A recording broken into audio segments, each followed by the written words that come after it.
Radio 91.2 ज्योतिर्गमय पर मैं तरन आपका स्वागत करता हूं प्रोग्राम कानून और आप में। Our guest today is DSW women, Punjab University Chandigarh, mrs Nandita Shukla. और हमारे साथ हैं एक्स वार्डन सरोजनी हॉल के doctor Madhuri ji. Welcome to our show ma'am. Thank you so much for inviting us over. बहुत अच्छा लग रहा है हम दोनों को यहाँ ज्योतिर्गमय में आकर, और आप जो आज बातचीत करने जा रहे हैं उसके बारे में आपने जो बताया तो वो बहुत ही एक सिग्निफिकेंट इशू मुझे लगा। जैसे कि हम सभी जानते हैं कि पंजाब यूनिवर्सिटी चंडीगढ़ का रैंक इंडिया में नंबर 1 है, और ये एक ऐसी यूनिवर्सिटी भी है जहां लड़कियों की गिनती लड़कों से बहुत ज़्यादा है। तो मैम, पहला क्वेश्चन ये पूछना लाजमी होता है कि डीएसडब्ल्यू ऑफिस यानी कि डीन स्टूडेंट वेलफेयर वुमेन का जो ऑफिस है पंजाब यूनिवर्सिटी का, उसकी क्या ड्यूटीज़ होती हैं? शुरू में डीन स्टूडेंट्स वेलफेयर जो ऑफिस बनाया गया था वो स्टूडेंट्स की वेलफेयर के लिए बनाया गया था। धीरे धीरे ये महसूस किया गया कि जैसे लड़कियों की स्टूडेंट्स जो लड़कियां थी वो बहुत उनकी तादाद बढ़ रही थी, और फिर लगा कि कहीं कई ऐसी प्रॉब्लम्स होती हैं जिनके लिए डीन स्टूडेंट्स वेलफेयर वुमेन भी होनी चाहिए। और ये जो डीन स्टूडेंट्स वेलफेयर वुमेन हैं इनका बहुत सारी रिस्पॉन्सिबिलिटीज़ हैं। एक तो जितनी भी वेलफेयर एक्टिविटीज़ हैं स्टूडेंट्स की उनसे एसोसिएटेड हैं ये, और दूसरा स्टूडेंट्स की जितने हॉस्टल्स हैं वो भी उन्हीं के देखभाल में उनको रिपोर्ट करती हैं जो वार्डन्स करती हैं। Dean students welfare also looks after providing the financial assistance to students, जैसे scholarships हैं, freeships हैं या stipends हैं। और जैसे economically weaker section of students जो आते हैं गर्ल्स स्टूडेंट्स, उनको हॉस्टल अकोमोडेशन प्रोवाइड करना, स्पोर्ट्स स्टूडेंट्स को जो स्पोर्ट्स गर्ल्स हैं उनको हॉस्टल प्रोवाइड करना, इसी तरह से फिज़िकली हैंडीकैप्ड या चैलेंज्ड किसी तरह से फिज़िकली चैलेंज स्टूडेंट्स हैं उनको स्पेशल प्रोविजंस प्रोवाइड करना, ये सब डीन स्टूडेंट्स वेलफेयर के अंडर आता है। इसके अलावा डीन स्टूडेंट्स वेलफेयर ये भी देखती हैं कि कोई कहीं पे ईव टीजिंग या anti ragging activities properly carry on हो रही हैं कि नहीं हॉस्टल्स के अंदर, तो ये सब काम डीन स्टूडेंट्स वेलफेयर देखते हैं। माधुरी मैम, आपसे मैं पूछना चाहूँगा कि पंजाब यूनिवर्सिटी के अंदर 9 गर्ल्स हॉस्टल्स हैं, तो कितनी गर्ल्स को अकोमोडेट कर सकते हैं हम पंजाब यूनिवर्सिटी के गर्ल्स हॉस्टल में? वैसे तो गर्ल्स की तादाद पंजाब यूनिवर्सिटी में काफ़ी ज़्यादा है, और उसके मुकाबले में जो एकोमोडेशन हम प्रोवाइड करते हैं वो उतनी ज़्यादा नहीं है। तो लेकिन हम इन हॉस्टल्स में करीब करीब 300, 350 से लेकर 400 तक गर्ल्स स्टूडेंट्स को एकोमोडेट कर सकते हैं।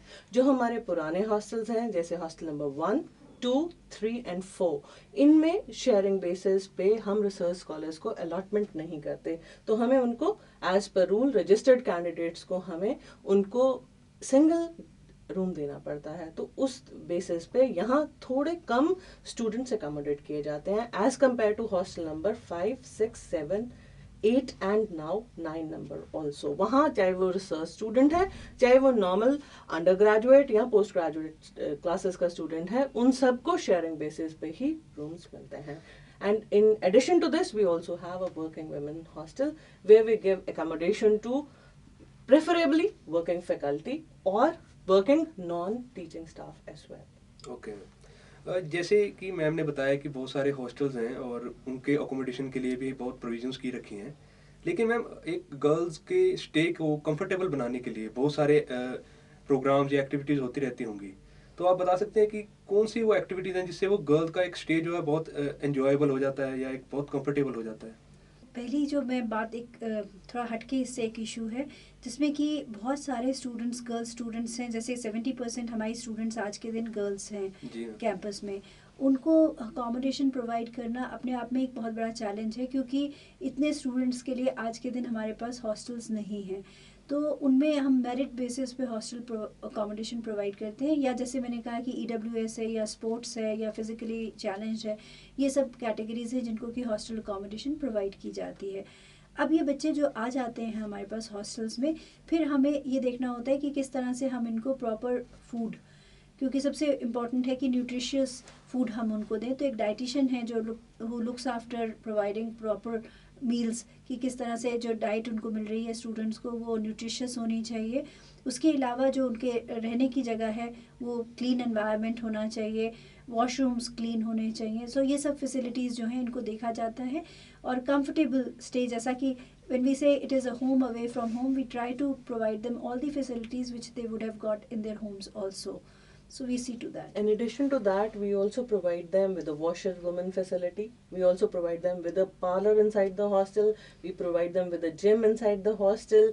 We provide them with a clean garden where they can roam. Now you know that the girls are enjoying more facilities because they can be out of their hostels till 11. And if they wish to go, they can go to the library till 1 o'clock. So ma'am, a day of a girl in Punjab University hostel is more comfortable than compared to the guys. So ma'am Punjab University Chandigarh के जो hostels हैं वैसे तो कभी वहाँ पर ragging जैसी कोई भी घटना का कोई केस सामने नहीं आया है, लेकिन अगर ऐसी कोई दुर्घटना हो जाए रैगिंग जैसी तो उसको टैकल करने के लिए कि यहाँ पे क्या मेजर्स हैं मैम?